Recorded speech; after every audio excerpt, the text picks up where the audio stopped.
গল্পের শুরুতে আমরা দেখতে পাই লায়লা বলে কেউ একজন ডাকছে।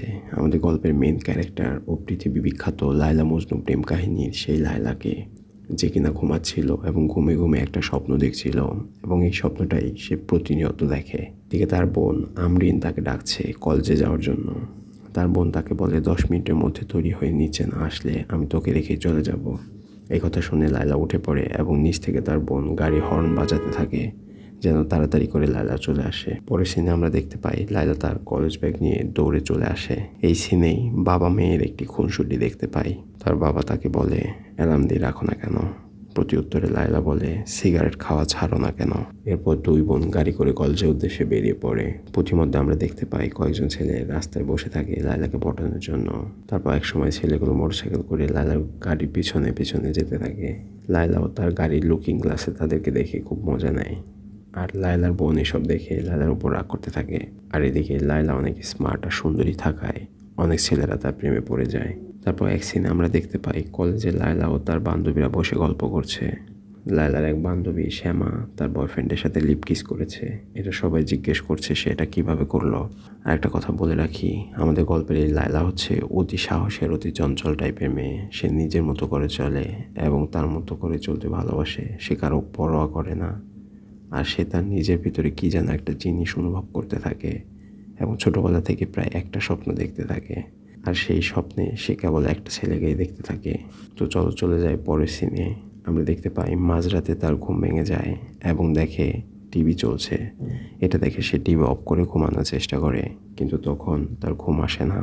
সে তখন বাইরে বেলকনিতে এসে বসে এবং জ্যোৎস্না রাতে চাঁদের দিকে তাকিয়ে থাকে এবং সে তখন দৌড়ে ঘরে এসে ওর বোনকে ডাকতে থাকে এবং তাকে সে বলে যে সন্ধ্যায় আমরা যেখানে বসেছিলাম বাড়ির পিছনে সেখানে যাব, চল ওঠ।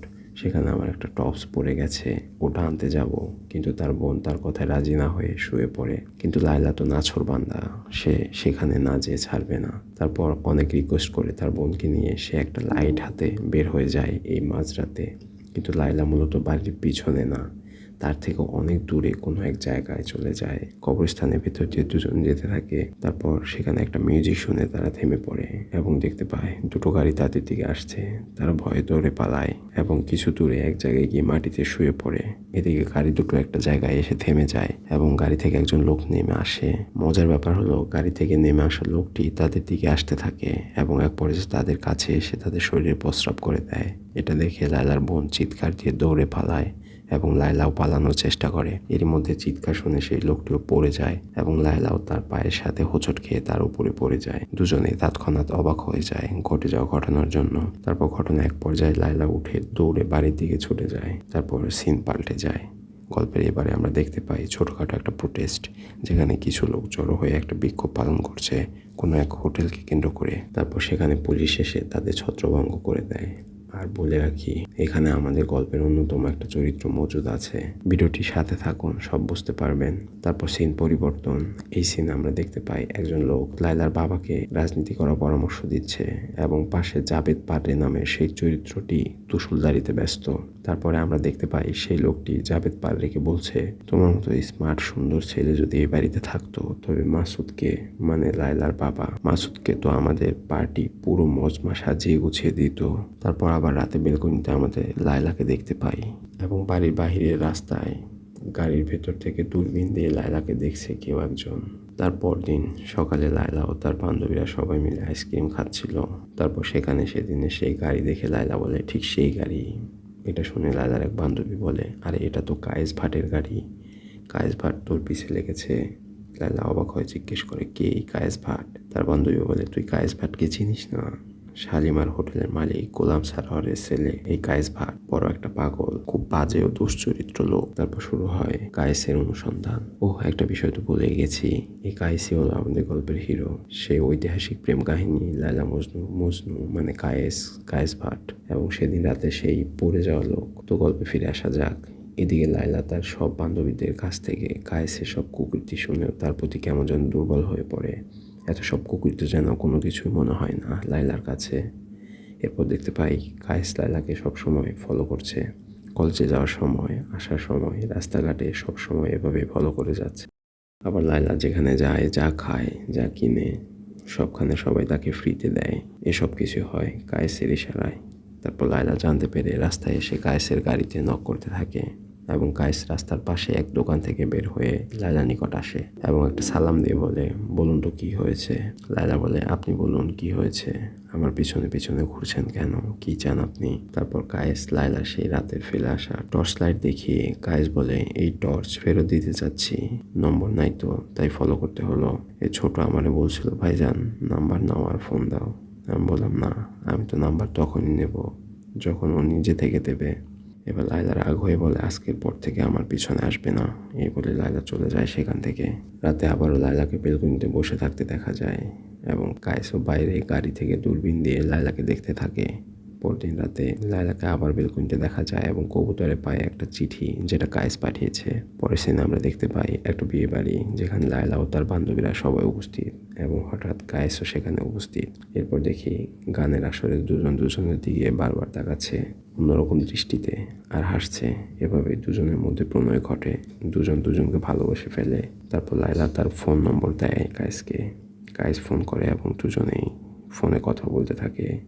কায়েস এবার দেখা করতে বলে এবং দুজনেই দেখা করে। কলেজ থেকে পালিয়ে কায়েসের গাড়িতে করে ঘুরতে যায় দুজনে। তারপর পাহাড়ের নিচে এক জায়গায় অনেকক্ষণ বসে গল্প করে দুজনে। এভাবে কিছুদিন কাটতে থাকে তাদের।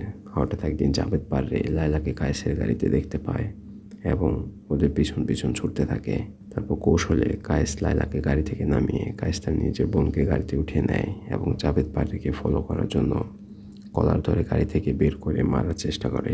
এদিকে লায়লা ও তার বোন কলেজ থেকে ফিরে আসে এবং তার বাবা তাদেরকে ডাকে এবং জিজ্ঞেস করে কায়েসের সাথে ওর কোনো সম্পর্ক আছে কিনা। তার মাথায় হাত রেখে বলতে বলে। এবার লায়লাও না বলে দেয়। এখন লায়লাও মিথ্যে কসম করেছে তাই তার অনুশোচনা হচ্ছে। এবার লায়লা চাচ্ছে কায়েসের সাথে সম্পর্ক ব্রেকআপ করে ফেলবে। পরদিন রাতে লায়লা কায়েসকে ডাকে এবং বলে সে সম্পর্ক ব্রেকআপ করতে চাচ্ছে। পুরো ছবির ইন্টারেস্টিং বিষয়টা ঘটে ঠিক এখনই। লায়লা যখন ব্রেকআপ করতে চাচ্ছে কায়েস তখন লায়লাকে বলছে, তোমার কি মনে হয় তোমার আমার মাঝে যা হচ্ছে এসব আমরা করছি? না, এটা আমরা করছি না, এটা আগে থেকেই লেখা হয়েছে সৃষ্টিকর্তার পক্ষ থেকে। আর এটা দুনিয়ার কোনো লোক তো দূরে কথা, আমরা নিজেরাও এটা বদলাতে পারবো না। তুমি চিন্তা করো না, আমি সব ঠিক করে দেবো। আমি তোমার বাবার পায়ে ধরবো, তোমার বাবাকে অনেক রিকোয়েস্ট করব। আমি আমার বাবাকে কাল সকালে তোমার বাবার কাছে পাঠাবো। ঠিক এমন সময় সেখানে লায়লার বাবা ও জাভেদ সহ কয়েকজন লোক নিয়ে লায়লাকে নিয়ে আসে। কায়েস কিছু বলতে চাইলেও শোনে না লায়লার বাবা। আর এদিকে কায়েস তার বাবাকে লায়লার ব্যাপারে বলে এবং তার বাবার কাছে যেতে বলে। তারপর দিন সকালে আমরা কায়েসের বাবাকে দেখতে পাই লায়লাদের বাড়িতে যায় লায়লার বাবার সাথে কথা বলতে, কিন্তু লায়লার বাবা তাকে অপমান করে তাড়িয়ে দেয়। এবার লায়লার বাবা লায়লার বিয়ে ঠিক করে ফেলে জাভেদ পারের সাথে, কিন্তু লায়লা এই বিয়েতে কোনোভাবেই রাজি না। এক পর্যায়ে এসে দেখতে পাই লায়লা তার বাবাকে হাত জোর করে বলছে, প্লিজ বাবা আমাকে বিয়ে দিও না, কিন্তু তার বাবা কোনোভাবেই তার কথা মানতে রাজি না। এই সিনে এক পর্যায়ে আমরা দেখতে পাই লায়লা উত্তেজিত হয়ে তার বাবাকে বলে, তুমি আমাকে ফোর্স করতে পারবে না, ঠিক আছে? সবার সামনে হইচই করব, পালিয়ে যাব, যা খুশি তাই করব, কিন্তু এই বিয়ে করব না। এর উত্তরে লায়লার বাবা বলে, ঠিক আছে তোর যা খুশি কর, আর আমিও তাই করব, আমার যা করা দরকার এই কলঙ্ক থেকে বাঁচার জন্য। আর তাতে বিষও যদি খাওয়া লাগে খাবো, ওয়াদা করলাম তোর কাছে। এদিকে কায়েস ঠিকই বুঝতে পারে লালার বিয়ে হয়ে যাচ্ছে, তাই সে দৌড়ে চলে আসে লালাদের বাড়িতে। আর এদিকে আমাদের গল্পের জাভেদ পারেকে আমরা দেখতে পাই খুব আনন্দে উচ্ছ্বসিত হয়ে নাচতে নাচতে বিয়ে করছে। আর অন্যদিকে কায়েস লালাদের বাড়িতে এসে ওর বাবাকে ডাকছে। বাড়িতে থাকা রক্ষীরা তাকে বের করে দেওয়ার চেষ্টা করছে। তারপর কায়েসের ডাক শুনে লায়লার বাবা মাসুদ সাহেব বের হয়ে আসে এবং কায়েসকে ছেড়ে দিতে বলে। আবার এদিকে আমাদের জাভেদ পাররেও বাগদা চিংড়ির মতো লাফালাফি করে কায়েসকে মারার জন্য, কিন্তু মাসুদ সাহেব তাকে থামায়। আর কায়েস এদিকে হাত জোর করে লায়লার বাবার কাছে ক্ষমা চায় এবং এ বিয়ে বন্ধ করে দিতে বলে এবং বলে, আমার আর লায়লার মধ্যে যে সম্পর্ক সেটা শুধু আমাদের ভিতরেই না, বাহিরেও কোনো এক ইশারা রয়েছে, আমি আপনাকে বোঝাতে পারবো না। এভাবে অনেকবার রিকোয়েস্ট করতে থাকে, কিন্তু লায়লার বাবা কোনোভাবে মানতে রাজি না। এক পর্যায়ে কায়েস তার বাবাকে কিছু কটু কথা বলে আর লায়লা বেলকনি থেকে তা শুনতে পায়। এবার কায়েস লায়লাকে ডাকতে থাকে, বারবার ডাকে লায়লাকে ওর সাথে চলে আসার জন্য। আমাদের গল্পটা ঘুরে যায় ঠিক এই মুহূর্ত থেকে। লায়লা তো আসেই না, বরং কায়েসকে ভুল বুঝতে থাকে এবং তাকে বলে, তুই তো আমার বাবার পায়ে ধরবি বলেছিলি, আমাদের সব কিছু ঠিক করে দিবি বলেছিলি। আল্লাহর কাছে শুকরিয়া যে তোর সব কিছু সামনে চলে এসেছে। তুই একটা পাগল, তুই একটা মিথ্যেবাদী, তুই তুই চলে যা এখান থেকে, আমি এই বিয়ে করব এবং আমার ইচ্ছাতেই করব। আজকের পর থেকে তোর চেহারা আমাকে দেখাবি না, চলে যা এখান থেকে। এদিকে কায়েস বলে ঠিক আছে, আবার তোকে ছেড়ে দিলাম যেখানে এখন কিছুই নেই, এখন তুই খুঁজে বের কর আমাকে। এই বলে কায়েস সেখান থেকে চলে যায় অজানা কোথাও। এরই মাঝে কেটে যায় 4 বছর। আর এই 4 বছর পর আমরা দেখতে পাই কায়েসের বাবা হার্ট অ্যাটাক করে মারা গেছে। তারপর কায়েসকে তাদের বাড়িতে দেখা যায়। কায়েসের ভগ্নিপতি তাকে বলে জানাজার সময় হয়েছে, চল লাশ দাফন করে এসে পরে কথা বলবো। কায়েস বলে আমি আর আসবো না, কবরস্থান থেকেই চলে যাব। এটা শুনে সে বলে লোকজনে কি বলবে, বাবা এখনো নিচে পড়ে আছে। কায়েস বলে বাবা নেই ওখানে জহুর ভাই, ওখানে ওনার দেহ পড়ে আছে, কখন চলে গেছে বাবা, এজন্য আমিও চলে যেতে চাই। এ বলে কায়েস বের হতে যাবে এমন সময় তার ভগ্নিপতি বলে ওঠে সব প্রপার্টি একাই ভোগ করবি, নিজের বোনের জন্য কিছুই নাই। এটা শুনে তো কায়েস হতবাক। সে বলে তোমরা সব রেখে দাও, আমার কিচ্ছু লাগবে না, আর আমি ফিরেও আসবো না। এ বলে বেরিয়ে যাবে, ঠিক তখনই তার ভগ্নিপতি আবার বলে কাগজপত্র ঠিকঠাক করি পরে যা। এটা শুনে কায়েস বলে ঠিক আছে, আমার একটা শর্ত আছে, তোমরা কেউ নিচে নামতে পারবে না এবং বাবার চেহারা পর্যন্ত দেখতে পারবে না। কায়েসের এই শর্ত তারা মেনে নেয়। এরপর কায়েস তার বাবার দাফন শেষ করে তার বন্ধুদের সাথে বসে কথা বলছে। তারপর তারা একটা কফি শপে যায় এবং সেখানে লায়লাকে দেখতে পায়। তারপর কায়েস সেখান থেকে দৌড়ে পালিয়ে যায়, আর এদিকে লায়লাও সেখান থেকে চলে যায়। তারপরের সিনে আমরা দেখতে পাই লায়লা ও তার পরিবারের সবাই একসাথে খাবার খাচ্ছে, আর সেখানে আমাদের জাভেদ পারে মদ খেয়ে মাতাল হয়ে এসে বসে পড়ে সবার মাঝে আর লায়লাকে কটু কথা বলে কায়েসকে নিয়ে। ঠিক তার পরের সিনে লায়লা তার বোনকে বলে সে কায়েসের সাথে দেখা করবে, আর এই পরদিনই লায়লা ও কায়েস দুজনে দেখা করতে আসে। আর লায়লাকে দেখে কায়েস মাটিতে লুটিয়ে পড়ে এবং লায়লাও চলে যায় সেখান থেকে। তারপর লায়লা কায়েসকে ফোন করে বলে সে চলে আসবে, দুজন পালিয়ে যাবে অনেক দূর। এ কথা শুনে কায়েস তার সব কিছু গুছিয়ে নেয়। ওদিকে লায়লা যখন ঘর থেকে বের হবে ঠিক তখনই জাভেদ পারে তাকে আটকে দেয় এবং মারধর করে। এ পর্যায়ে জাভেদ পারের সাথে লায়লাদের বাড়ির সবার সম্পর্ক খারাপ হয়ে যায় এবং লায়লাও তার উপরে খেপে যায়। তারপর লায়লার মা লায়লাকে উপরে নিয়ে যায়। আর পরবর্তী সিনে দেখা যায় লায়লা কায়েসের কাছে চলে আসে এবং দুজন দুজনকে জড়িয়ে ধরে। কায়েস যখনই বলে চলো চলে যাই, লায়লা বলে না, আমার হাজবেন্ড আমাকে ডিভোর্স দিবে, আমাদের আর কোথাও যেতে হবে না, আমরা এখানেই থাকবো, আবার আগের মতো ঘুরবো ফিরবো। এটা শুনে কায়েসের মন খারাপ হয়ে যায়। তারপর কায়েস বলে এরকম হয় না, দুনিয়ায় দুনিয়াদারি হয়, ডিভোর্স টাইম। আসলে কায়েস মনে মনে এক অস্থির অনুভব করতে থাকে। এদিকে রাতে আবারও মদ খেয়ে আসে জাভেদ পারে, কিন্তু লায়লার বাবা তাকে ঘরে ঢুকতে দেয় না। জাভেদ চলে আসে তার কোয়ার্টারে এবং সে রাতে উত্তেজিত হয়ে গাড়ি নিয়ে বের হয় এবং গাড়ি অ্যাক্সিডেন্ট করে মারা যায়। তারপর আমরা দেখতে পাই লায়লাদের বাড়ির সামনে সবাই কাঁদছে জাভেদ পারের মৃত্যুতে। পরের সিনে দেখতে পাই লায়লা তার ব্যাগ প্যাক করে রাতে কায়েসের সঙ্গে পালিয়ে যাবে পিছনের দরজা দিয়ে। এমন সময় তার বাবা বলে এখন পালানোর দরকার কি, এই ঘর তোরই ঘর, কয়েকদিনেরই তো ব্যাপার, ইদ্যত শেষ হলেই তুই এই ছেলেকে বিয়ে কর এবং মাথা উঁচু করে বাঁচ। কিন্তু লায়লা তার বাবার কথায় তেমন গুরুত্ব না দিয়ে সে চলে যায়। ওদিকে কায়েস ও লায়লার অপেক্ষায় বসে থাকে। কায়েসের যেন আর অপেক্ষা করতে ভালো লাগছে না, কেমন যেন অস্বস্তি ফিল করছে সে। তারপর লায়লা আসে এবং কায়েসকে জড়িয়ে ধরে, আর লায়লা বলে বাবা ঠিক বলেছে কায়েস, মাত্র কয়েকদিনের ব্যাপার ইদ্যতের, তারপর আর কোনো সমস্যা নেই। এটা শুনে কায়েস বিস্মিত হয়ে যায় এবং পাগলের মতো হাসতে থাকে আর বলে অবশ্যই অপেক্ষা করব। এর মধ্যে সিন কাট হয়ে যায় এবং আমরা দেখি যে কায়েস তার বন্ধুদের সাথে বসে আছে আর সময়ের অপেক্ষা করছে, কিছুতেই যেন তার সময় পার হচ্ছে না। আর এই অপেক্ষায় কায়েসের অনুভূতিগুলোকে নষ্ট করে দিচ্ছিল। তার মন মানসিকতা দিন দিন খুব খারাপ থেকে খারাপতর হতে চলেছে। এই অপেক্ষা করতে করতে তার অপেক্ষা যেন শেষ হচ্ছে না কোনো কিছুতেই। এসব দেখে তার ভাই তাকে পাহাড় ও প্রকৃতির মাঝে ঘুরতে নিয়ে যায়। কায়েস সেখানে পাহাড় জঙ্গলে একা ঘুরে বেড়ায় আর সে সর্বদা লায়লাকে কল্পনা করতে থাকে। সে একা একাই হাসে, কাঁদে, আবার একা একাই কথা বলে। এভাবে সে এখানে দিন পার করতে থাকে।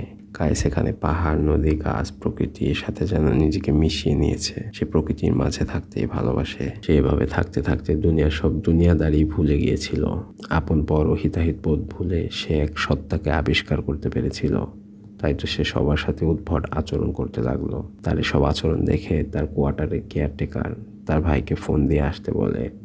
তারপর তার ভাই এসে কায়েসকে জিজ্ঞেস করে, কি হয়েছে ভাইজান, তুমি কি করছো এসব, একাই কথা বলো, একাই হাসো কাঁদো, কি ব্যাপার? তারপর কায়েস তার ভাইকে বলে, প্রবলেম এটা না যে আমি একাই কথা বলি, কি কথা বলি, কার সাথে কথা বলি, প্রবলেম হচ্ছে এটা যে গত 4 বছর ধরে অপেক্ষা করছি যে একটা সময় আসবে, সব ঠিক হয়ে যাবে, আমি খুশি হয়ে যাব। আর এখন আমি যা করতেছি না, যে কোনোভাবে এখানে এসেছি তাতে আমি খুব খুশি আছি, তুই চলে যা। কিন্তু তার ভাই বলে, আমি যাব না, তোমার সাথে থাকবো এখানে। একথা শুনে কায়েস রাগ হয়ে বলে, তোর কি মনে হয় আমি পাগল? তারপর সিন পাল্টে পরের সিনে আমরা দেখতে পাই কায়েস রুমের মধ্যে ছটফট করছে। এক পর্যায়ে সে জানালা দিয়ে পালিয়ে যায়। তারপর দেখতে পাই সে একা একা কথা বলছে কার সাথে যেন, আর তার পিছনে কিছু লোক নামাজ পড়ছে। কিন্তু কায়েস সে খেয়ালেই ছিল না, তাদের নামাজের সামনে গিয়ে একা একা কথা বলতে থাকে। এক পর্যায়ে মুসল্লিরা নামাজ পড়া বাদ দিয়ে কায়েসকে মারধর করে তাড়িয়ে দেয়। কিন্তু কায়েস ফিরে এসে তাদের জিজ্ঞেস করে, আমাকে মারলেন কেন? মানলাম আমি আমার মাসুকের সাথে কথা বলছিলাম, আপনাদের দেখি নাই, কিন্তু আপনারা তো আপনাদের মাসুকের সাথে কথা বলছিলেন, আপনারা আমাকে কিভাবে দেখলেন? এই কথা শুনে মুসল্লিরা আরো রেগে যায় এবং কায়েসকে আরো মারে এবং এক লোক পাথর দিয়ে আঘাত করে মাথায়। তার কপাল থেকে রক্ত ঝরতে থাকে। তখন সে সেখান থেকে দৌড়াতে থাকে দূর জঙ্গলের দিকে। এক পর্যায়ে দৌড়াতে দৌড়াতে সে পড়ে যায় এবং লায়লাকে দেখতে পায়, তার সাথে খেলা করতে থাকে। আসলে সে লায়লাকে অনুভব করতে থাকে। সত্যিকার অর্থে কায়েস লায়লার মাঝে ফানা হয়ে গেছে, কোনো এক পরম সত্তার মাঝে সে বিলীন হয়ে গেছে। সে মজনু মানে পাগল হয়ে গেছে। আর এদিকে লায়লা খবর শুনে ছুটে আসে সেখানে তাকে খোঁজ করতে। আর ততক্ষণে কায়েস মজনু মানে পাগল হয়ে নাচে উদ্ভট আচরণ করতে থাকে। তারা এসব দেখে গ্রামবাসী খেপে গিয়ে দলবল নিয়ে লাঠি নিয়ে মারতে আসে। কায়েস তখন পাহাড় থেকে লাফ দেয়। তারপর পুলিশ তাকে উদ্ধার করে এবং পরের সিনে আমরা দেখতে পাই কায়েস বিছানায় শুয়ে আছে এবং লায়লা তাকে দেখতে এসেছে। লায়লা তো কায়েসের এই পরিস্থিতি দেখে কান্না করতে থাকে। লায়লা কায়েসকে বলে, কেমন আছো তুমি? কায়েস কিছু বলে না। এদিকে কায়েসের এক বন্ধু বলে, দেখ লায়লা এসেছে। কায়েস তাকে ধমক দিয়ে বলে, তুই আমাকে বলবি লায়লা এসেছে? লায়লা সব সময় আসে, লায়লা সব জায়গায়, তাই কি হয়েছে? আমি জানি লায়লা এসেছে, এখানে লায়লা, ওখানে লায়লা, এই ছবিতে লায়লা, দরজায় লায়লা, আমার শ্বাস প্রশ্বাসে, আমার ভেতরে, তোর ভেতরে, সব জায়গায় শুধু একটাই নাম, লা ইলাহা লায়লা। এই বলে সে হাসতে থাকে আর লা ইলাহা ইল্লাল্লাহ জিকির করতে থাকে। এসব দেখে লায়লা উঠে চলে যায়। তারপর তার বোন তাকে বলে, সব ঠিক হয়ে যাবে। প্রতি উত্তরে লায়লা বলে, সব ঠিক আছে আম্মু, শুধু ও অনেক এগিয়ে গেছে, আমাকেও এখন এগিয়ে যেতে হবে। এই বলে লায়লা চলে যায়। তারপর আমরা দেখতে পাই লায়লাকে বৈদ্যুতিক শক দেওয়া হচ্ছে হাসপাতালে। আর এদিকে কায়েস তো টের পেয়ে যায় যে লায়লা আর দুনিয়াতে নেই। কায়েস ঘরবন্দি হয়ে ছটফট করতে থাকে, ঘর থেকে বের হতে পারে না, কারণ তাকে ঘরের মধ্যে আটকে রাখা হয়। আর এদিকে লায়লার দাফন সম্পূর্ণ হয়। তারপর কায়েসের ভাই ঘর খুলে দিলে কায়েস লায়লার কবরের দিকে ছুটতে থাকে এবং দৌড়াতে দৌড়াতে লায়লার কবরের উপরে পড়ে যায়। লায়লাকে কল্পনা করতে থাকে এবং লায়লাকে কল্পনা করতে করতে কায়েস এই স্বার্থের দুনিয়া ত্যাগ করে চলে যায়। আর এভাবে শেষ হয়ে যায় আমাদের আজকের গল্পে লায়লা মজনু। কিন্তু পৃথিবী ছেড়ে চলে গেলেও তারা পৃথিবীতে অমর। পৃথিবী যতদিন আছে লায়লা মজনু থাকবে অমর হয়ে। এই লায়লা মজনুর এক্সপ্লেনেশন যদি ভালো লেগে থাকে আপনাদের কাছে, তাহলে লাইক কমেন্টস করে জানাতে পারেন এবং সাবস্ক্রাইব করে পাশে থাকতে পারেন। ধন্যবাদ।